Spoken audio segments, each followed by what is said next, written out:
Hello everyone, welcome back again. So here we will discuss Python string. In previous video we have discussed a number of data types and variables.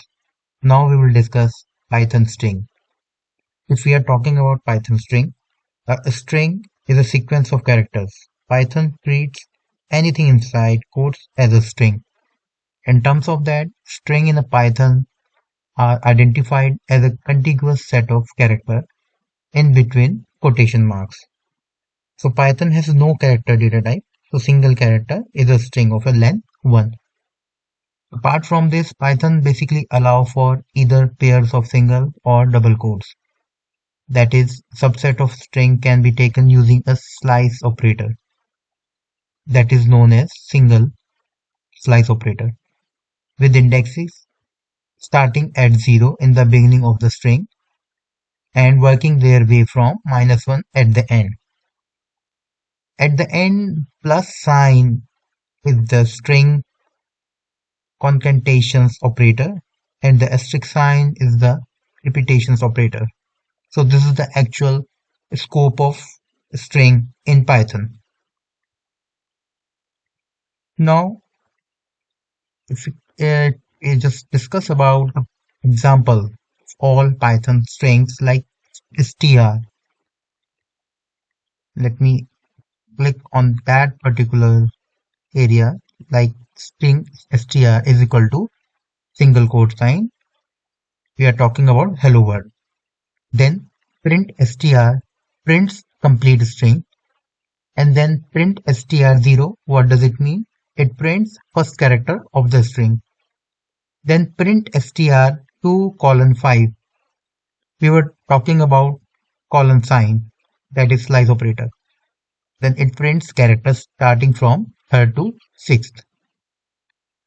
Third to sixth character. Print str2:, then it prints string starting from third character only. Print str*2. You can see this symbol asterisk sign, that is a repetition operator. Then asterisk sign 2 prints string 2 times.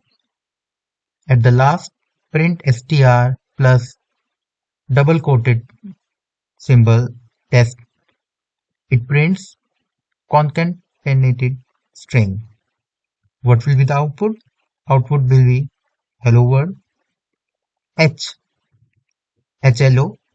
hello world, exclamation sign, hello world, and then last hello world test. You can compare this syntax with the complete outcomes. As you can see, the final output. Here we are applying some kind of code or any string value. You can see the final output of the Python program. And then if we are talking about Python, in terms of Python, we can apply many more operations, or we can discuss many more things during the string operation. Like if we are talking about create a string, accessing character in Python string, deleting a string, updating a string, common string methods, and formatting strings. There are many more operations we can apply, we can use during the Python programming. Now we will discuss in next video. It is Python list. We will discuss and we will talk about the actual syntax of Python list. So if you like this video, please subscribe my channel. Thanks for watching this video.